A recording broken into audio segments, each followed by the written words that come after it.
Hello, everyone. Welcome again to More Layers. I'm Seth Mariano. I'm Jordan Smith. We are now about halfway through April, and there wasn't really anything going on recently that made us really think about doing this. In fact, this was more Seth's idea. But this week, for our topic, we decided to go into some biographies or autobiographies of people that we are interested in, whether or not we've read them or seen them yet. Yeah, I have a few down. Most of them, I guess, are like more modern memoirs. I also have one historical one, which I'll get to. So did you come up with a few? Yeah, I came up with four for Yeah. this episode.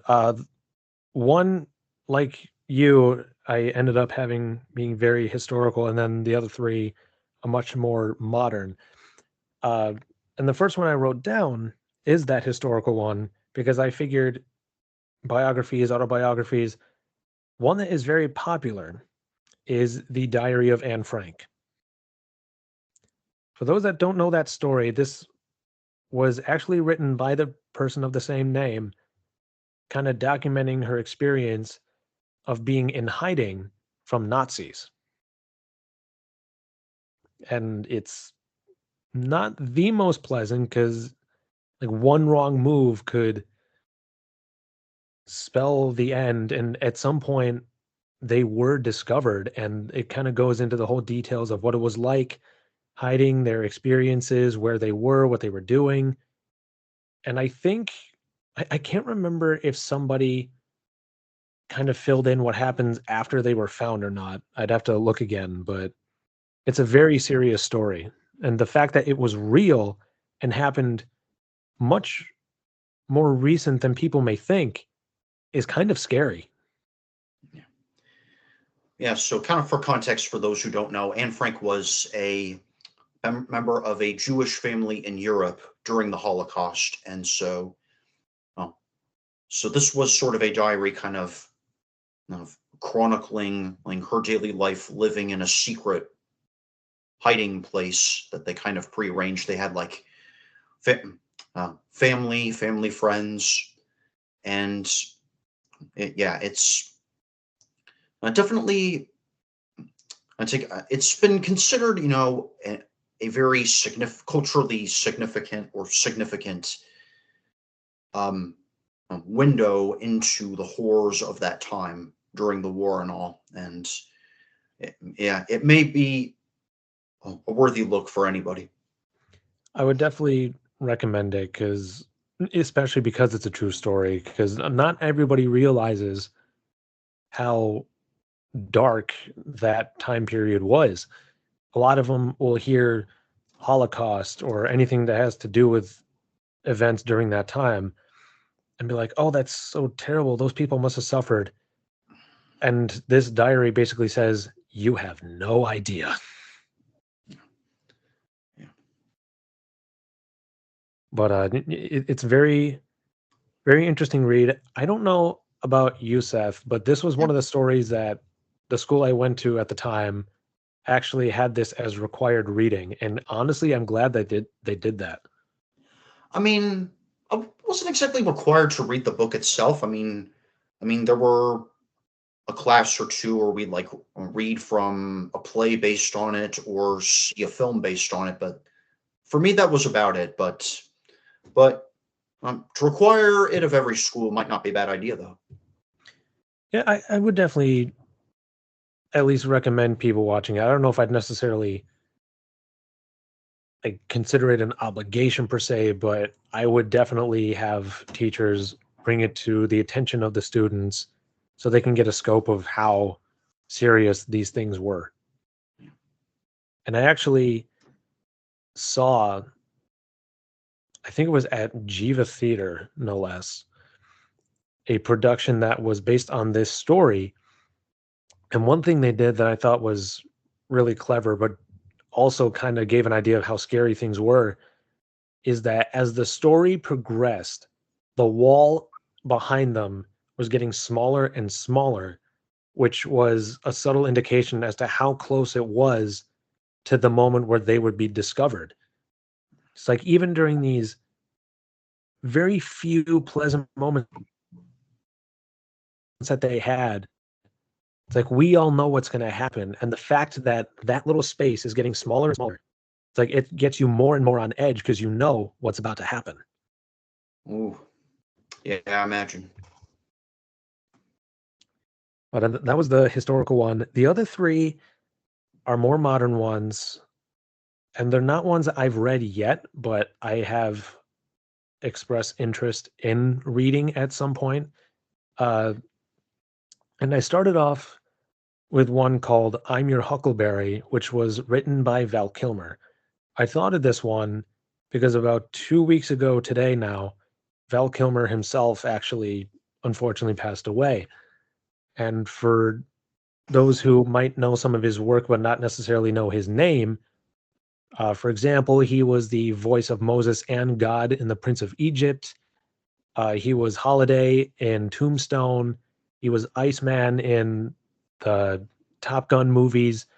And of course, a lot of people may know him as Batman from the movie Batman Forever, which had the likes of Jim Carrey as the Riddler, Tommy Lee Jones as Two-Face, and so on. But again, I haven't read it yet, but I did try to find some common highlights that sources would list. And the first one I found, which was actually kind of cool, apparently at his time, he was the youngest actor ever admitted to the Juilliard School's famed drama department. And Juilliard is like a big school for theater or that similar form of entertainment. And the fact that he was the youngest to do it at the time, I don't know if someone has necessarily broken that record, but that's a big deal. And that can showcase that he is a gifted actor even at a younger age. Yeah, yeah, it sounds pretty cool. It definitely was. And it definitely gave more respect for him because I liked him already. It's like, oh man, this guy's good. But this shows that he was really good. And then he apparently had this dream of doing a one-man show of sorts as his hero, which turned out to be Mark Twain, which I had no idea about, and I didn't even know there was a one-man show centered around the person, but apparently he's he had a dream of doing it and he actually did that at one point. So Yeah, yeah, I just feel like there's kind of a there's kind of a trend of like actors kind of when they get later into their careers, they start doing like these one man shows. Like at least a couple of them I know, like Jeanette McCurdy's book started out as a one woman stage show, and Billy Crystal had his one man show 700 Sundays. So yeah, yeah, it's kind of interesting to see them kind of branch out a little bit more like that. yeah, very true. And just seeing somebody pursue a dream and achieve it, especially in the same field that, for example, I am going into, that being acting, it's like it gives me more motivation to pursue some of the dreams I have. And then one subject matter that I wanted to look for, and this was apparently talked about in his autobiography, was his throat cancer. A lot of people know him for the times and roles where he could speak, but eventually he had this throat cancer that didn't necessarily stop him from talking completely, but it really messed with his throat to the point where he couldn't really make a lot of coherent sentences anymore, which is really a shame. And it's something really scary for me as a voice actor because one of the few things that I would not want to happen as a voice actor is to lose my actual voice. And that's practically what happened to him. Um, and I won't go into too much detail, but he does talk about the throat cancer. I think some of the challenges that go with it. And I remember when I was younger and I heard about this, I'm thinking, well, what's he what's he going to do? Because, like, is he going to keep acting? Is he going to show up in any more projects? And then when Top Gun Maverick came out, I'm thinking he was a big part of this first movie and he's still alive, or at least he was at the time. So I'm like, are they going to bring him in? Are they just going to mention him off to the side and not necessarily show him? But what are they going to do? And I won't give too much away, but the way they brought him into this movie was very touching. And now that he's passed away, that scene is going to hit harder for a lot of people. And that just showcases how much he meant to a lot of people. So I'm definitely going to miss him. And there are some films and other stories that I want to read about or watch that he was featured in. Like, I don't think I've ever seen Tombstone, so I definitely want to do that at some point. But this one, Seth, I know you're a lot more familiar with because we've talked about this before. And this was the autobiography written by Jeanette McCurdy called I'm Glad My Mom Died. Yeah. Now, out of context, I know that some people may take that title and be like, why in the world would she say anything like that? It's like, that's a horrible thing to say. But then if you read this autobiography, then it makes a lot more sense. Granted, I haven't read it yet, but especially when it first came out, I know there were certain points that everybody was talking about and how admirable it was for her to come out and talk about these things. Uh, Her childhood, even before she was on Nickelodeon, was not the greatest of experiences, to say the least. And I encourage people to read these so that you can get the full experience. Because even if I had read them, I still recommend people reading them, and I'm going to try not to go into too much detail. But yeah, her childhood, based on what I understand, was not easy in the slightest. If for one big reason is that her mom was very controlling of practically everything that she did. And this kind of includes when she started getting into the acting world. It sounded like something that she wasn't really into doing, but her mother kind of pushed her into it. It's like, yeah, she's acted in some memorable or iconic roles. Some of us grew up on them, but there were a lot of things in her personal life and in the acting world that she went through that were not very pleasant. And of course, a lot of people know her as Sam from iCarly. And it's so jarring to hear or read about the experiences she had when the camera wasn't rolling. There was somebody that she was referring to as a creator, and I don't think she ever specifies exactly who it is, but there are definitely many people who have their suspicions. Yeah. But she goes into detail of how he would get a little too handsy or just making her or other people do things that they really shouldn't have. And the actor who played Spencer, on a slightly more uplifting note, it sounded like he was coming to the defense of many of the younger actors when some of these guys were around, even if it meant losing his own job. And there's even some footage that came out of him doing that, as well as just documented examples of it. But it's like he shouldn't have had to do that, but he did anyway. And a lot of people have respect for him because of that. But the fact that Jeanette McCurdy was one of those people that he had to protect, it's like, I'm glad she had someone there for her, or at least a couple people. But yeah, despite all the bright colors of Nickelodeon, it was not very pleasant. In fact, from what I understand, they or somebody who worked there tried to pay her a significant amount to keep her from talking. She Yeah, didn't she didn't accept it, but the fact that they offered her, I think the official term is hush money, is very concerning. yeah. Um, read up on this. I read the Amazon sample and stuff, and saw a couple of McCurdy's interviews discussing the book.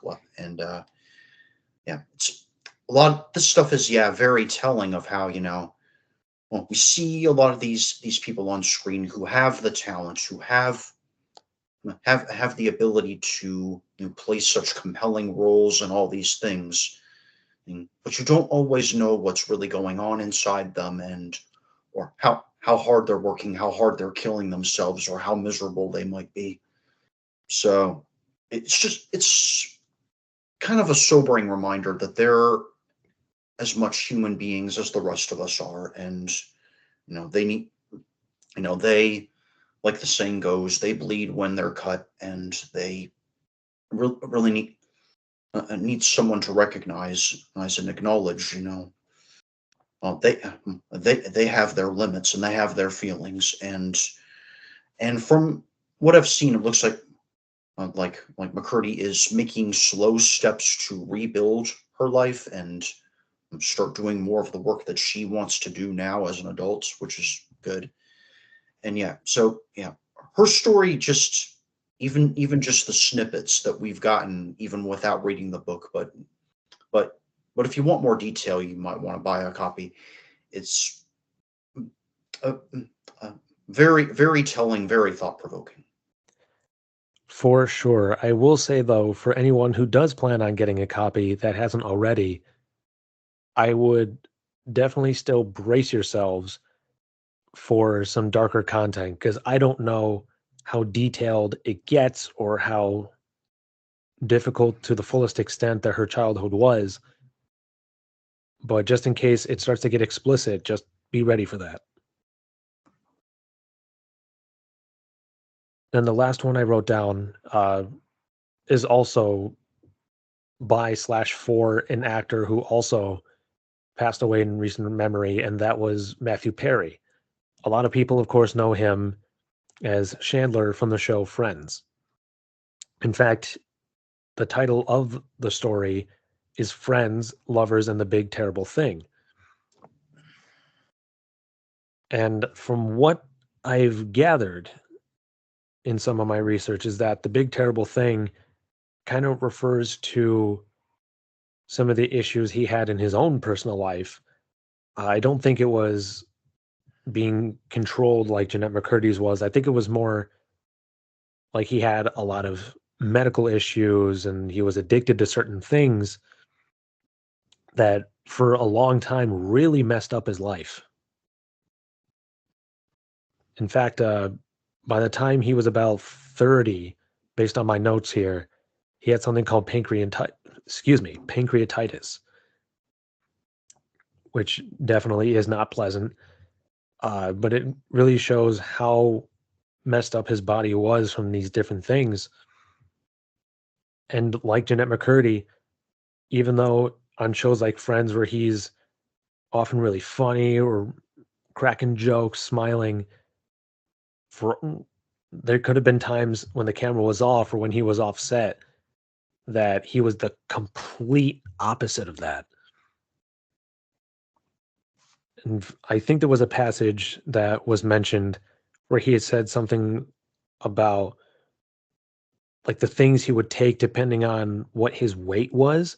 Like if he was heavier set, then his addiction would be something like alcohol.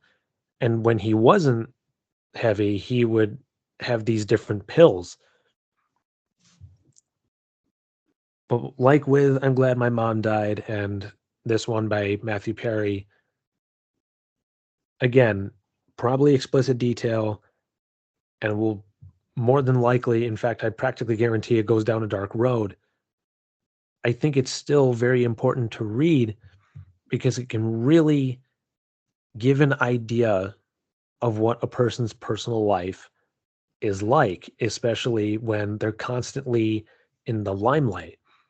It's like, yeah, it looks like fun, but until people experience it themselves, they may not know all the challenges that come with it. And these can really give a deep insight as to what some of the harder stuff about these types of careers can be like. Yeah. Yeah, I'm just reading up a little bit on the Amazon description. Yeah, it sounds like, he more in a more or less similar way to Jeanette McCurdy's story had kind of a pretty eh, painful youth and had this deep void in his soul that kind of drove his career ambition. And once again, even when he achieved all his dreams, he still was still pretty miserable and out of control and addicted to things. And it's just yeah, just goes to show like how the things of early life can be like fuel for better or worse for years, maybe even decades down the road. Yeah, and along with that, it also kind of teaches that even if you do end up reaching your goals in life, it doesn't necessarily mean everything is going to be all sunshine and rainbows from there. There are Oh no. still going to be difficult, dark, challenging times, and you want to have a good support group with you to help push you through those things because it's just continuous hard work even when you get to the point where you want to be. It's like if you just get to that point that you wanted to since childhood and then you just stop, then chances are you're going to start going backwards, metaphorically speaking. And it sounds like Matthew Perry from these passages was kind of going back and forth for a long time, decades even. Yeah, it's not as simple as people say it is. And No, people like oversimplify. Just stop doing this. You'll be fine. Just do this. Everything will be okay. But nah, it's something I think you kind of gotta keep working at. exactly. These people are human too. And yeah, it may be surreal when you see someone in person that you've only ever seen behind a screen, but they are just like the rest of us. The only difference is that a lot more people know who they are for better or for worse.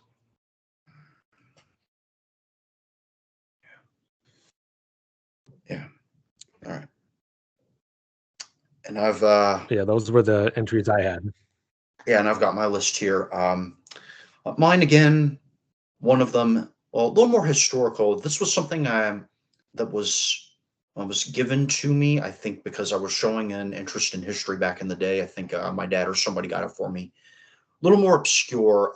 It's a biography of by Tanya Savory about John F. Kennedy, the 35th U.S. president, and to kind of give some perspective, he was a president admired for his sort of revolutionary ideas, his revolutionary contributions to American history, and for his contributions to to improving civil rights for people of color and things.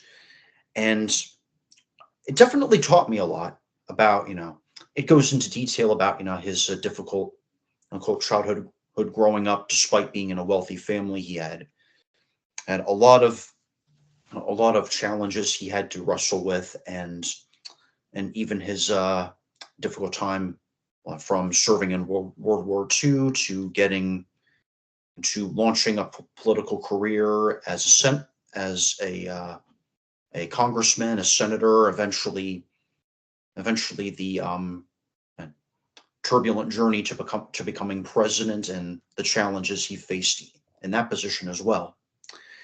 Yeah, it's he was a pretty interesting person. People admired him for having like a charismatic personality and for his more a more loose and unorthodox approach to political campaigning and things, and for his unique ability to connect with more, for lack of a better term, disadvantaged groups of people. Right. And yeah, yeah, he's a pretty fascinating person, the more you learn about him, I think.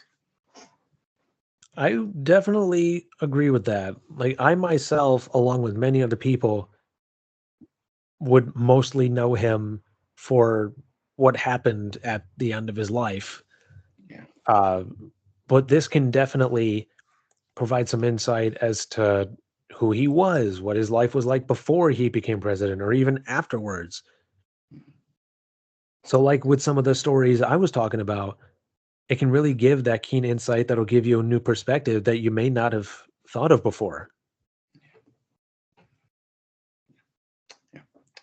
And then for a more modern story, well, Jordan, myself, and some people we probably know, are familiar with the Christian stand-up comedian John Christ. He's been on you know, he does a lot of comedy on YouTube and on stage, and released a autobiography not long ago titled "Delete That and Other Failed Attempts to Look Good Online." It's very very humorous, like a lot of Christ's comedy is, but it's also like very humble at the same time. Goes a lot into like his you know his childhood, launch of his career, and some of the scandals that he kind of one of was at the center of the storm for, about how. But he talks very candidly about where his drive, uh, to keep performing and keep generating laughs really came from, and it came from a kind of a place of insecurity, like, largely, if not entirely. Like, he felt, pretty pretty insecure growing up. Felt like a lot was expected of him and stuff, and his comedy career and getting all this attention for doing what he did was kind of his way of coping. And for the most part, it was not very healthy for him. Eventually, he would, like in between or after shows, he would like do some things that were not very smart, and eventually he ended up actually going to rehabilitation for a while, and he talks a lot about that experience and the questionable things he did. And he also talks a lot about uh, the social media culture, and how, a lot of us on social media, we kind of put on a fake version of ourselves, and humorously and candidly talks about that a lot. So if if you're a fan of comedy, or maybe you're somebody with imposter syndrome, or anxiety, depression, and or addiction, which he talks candidly about, that's I would recommend, for those kind of people, this book.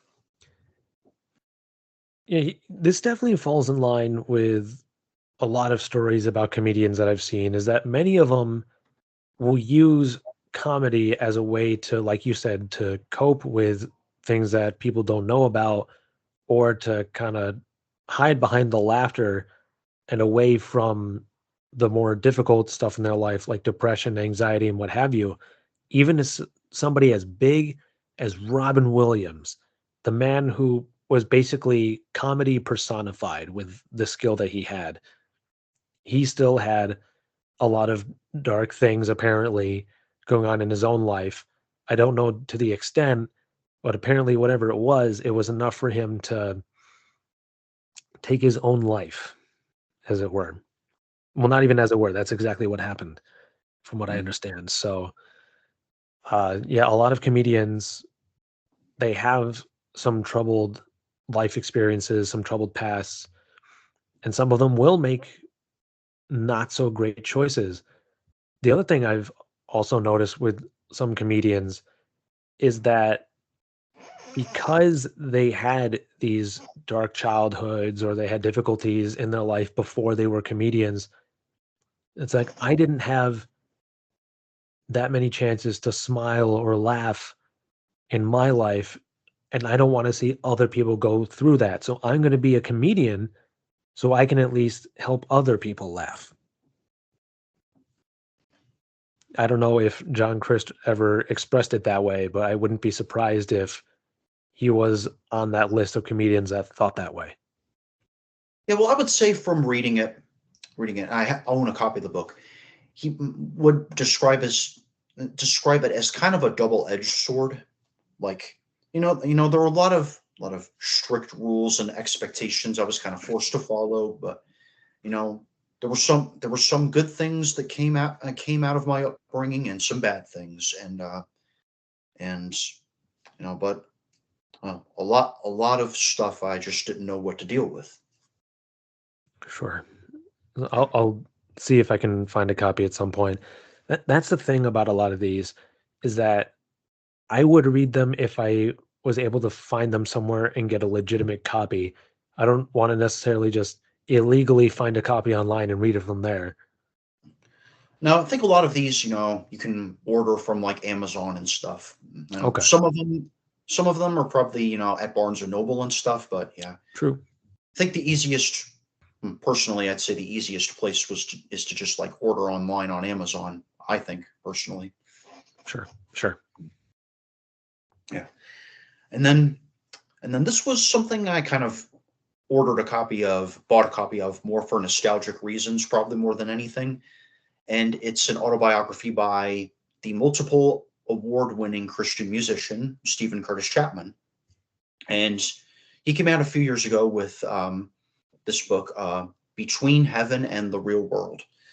Uh, Now, it's I think I already knew a lot of stuff about him before I read this, but there's plenty of interesting stuff like about some of the stories behind some of his well-known songs, and even his like early career before making it big, before getting his record deal in the 80s. And I recommend it for anyone a fan of his music, Christian music in general, maybe people who aspire to become pro musicians or pros in the music business, because uh, he does touch on some things about like the business side and the whole tech production side a little bit as well, in addition to the songwriting process and stuff, and also stuff about it, his family life, how he met his wife and how they eventually became engaged and stuff, and kind of how he launched his career and stuff. There's just about anything you'd want to know about him is covered here. Yeah, growing up in a Christian family, I can definitely say I've heard of Stephen Curtis Chapman and I've listened to some of his music. In fact, right now, my favorite song of his that I've been listening to is called Live Out Loud. Oh yeah. Um, and he's one of the few Christian artists that, based on what I observe, is one of the more well-known Christian artists. Because usually, when it comes to entertainment from a Christian source, it isn't always widespread. Like, for example, the movies by the Kendrick brothers, like Facing the Giants, Courageous, War Room, and so on, those don't get as many theaters as a lot of other movies. Uh, and I would suspect that it's largely because it has a Christian base, a Christian viewpoint. I don't know if that's necessarily true, but I wouldn't be surprised. But I feel like Stephen Curtis Chapman has kind of overcome that obstacle, at least to a degree, because I know some non-Christians that have heard of his music and even like it. So being able to read this story, or read his story rather, would be very fascinating for sure. Yeah. Yeah. To see like where he came from and how he got to where he is. Yeah. Yeah. And then one other one, and that kind of in similar vein, I guess you could say, is a book that came out, I think, mid 2000s, and I have a physical copy of in my house right now. Me, Myself, and Bob, written by Phil Vischer, the creator of the most successful direct-to-video series, at least to the time it was written, in all history, VeggieTales. And so he says, he built the biggest animation studio between the coasts with Big Idea Productions, and he'd sold more than 5 million VeggieTales videos, grown this animation business to $43 million at one point. Yeah. And he talks a lot about, his inspirations for wanting to grow up to be a filmmaker.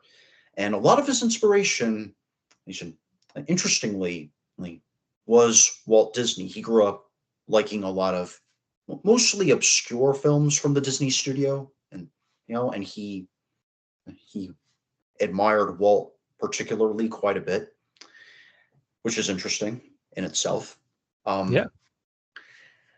And he kind of talked about how he met his friend and eventual VeggieTales co-creator Mike Naraki, how he came up with the concept for the show, and how he thought up how he and his team thought up some of these stuff in the VeggieTales series. If you're a fan of VeggieTales animation, because he touches a lot on like kind of the technical aspects of the animation art, and talks a lot about computer technology. So if you're into that you might like it too. So yeah, a lot worth covering. Perhaps the most important thing, though, is that he talks about how eventually, because of a wrongful lawsuit, he pretty much lost his animation studio, went bankrupt. But he has a refreshing perspective on it, saying, it took that experience, he says, for me to realize that, accomplishing great things, or trying to make things happen for God isn't as important as my relationship with Him, because he'd grown up in a culture that emphasized, getting things done, on accomplishing big things to change the world for God, and that was really where his drive came from. And then it kind of blew up in his face when his company got sued and had to go bankrupt, and that forced him and gave him a sobering new perspective on God and how he thinks. Yeah, I can definitely say for sure that I grew up on VeggieTales. In fact, I still have a bunch of the stories and videos over here.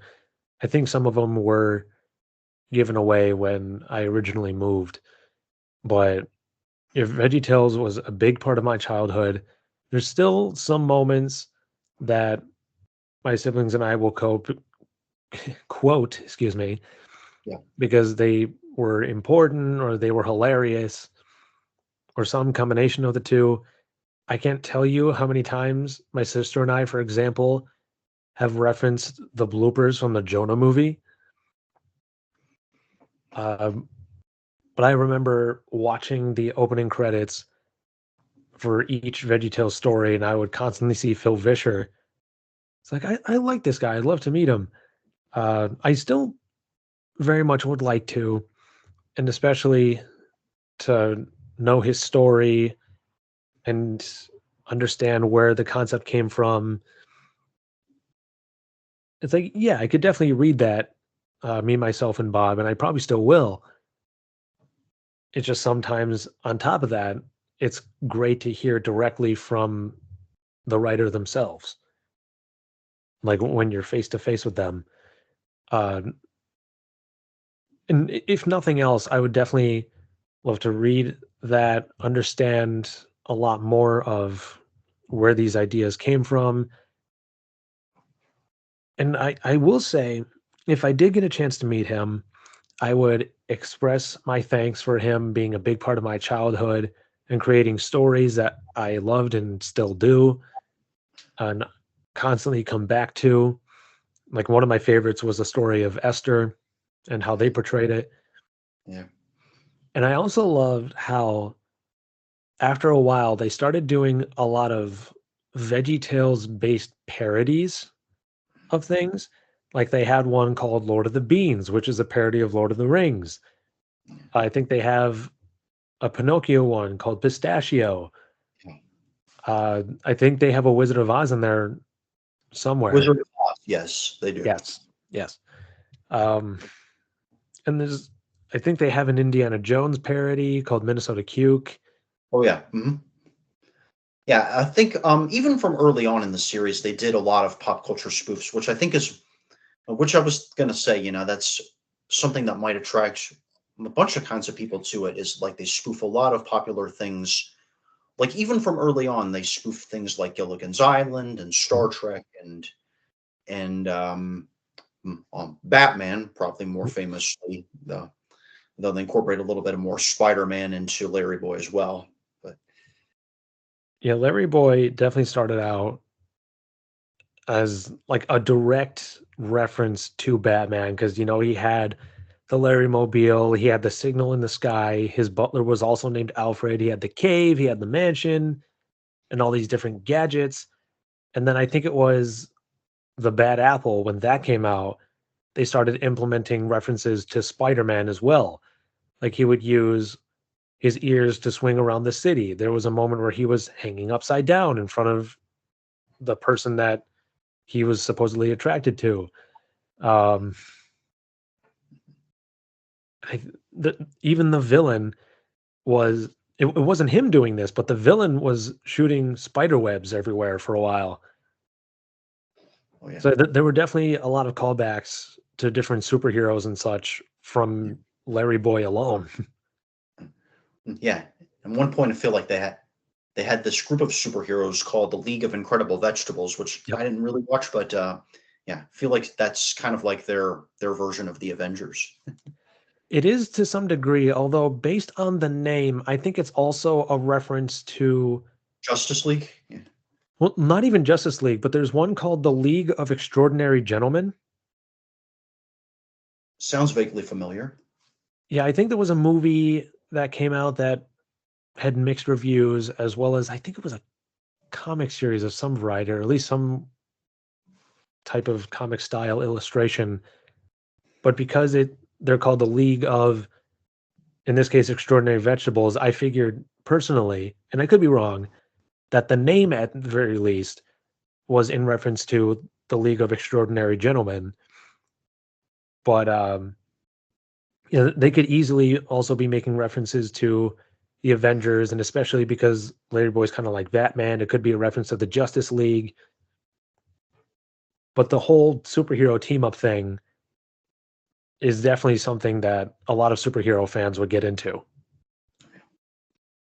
Yeah, yeah. So clearly, we've shared today a lot of stories. Probably worth exploring, and well, that'll do it for now. But we'd be curious to hear what you have to say. Send me DMs at my Instagram page, Seth_Mariano_AU, or a comment on YouTube. You can also stream us on Spotify, and to hear from you, we would certainly love. And let us know, are there people in different entertainment industries or outside of entertainment that you've read stories about that really fascinated you, or just biographies, autobiographies that gave you a deep insight into somebody that you really admired that you never knew things about? Um, are the ones that you want to read? Are the ones that you already have read and maybe you'll read again? But if you have autobiographies or biographies of people that you would want us to take a look at, that's also something that we'd love to hear from you about. Yeah. Well, until next time, take care, everybody. So long.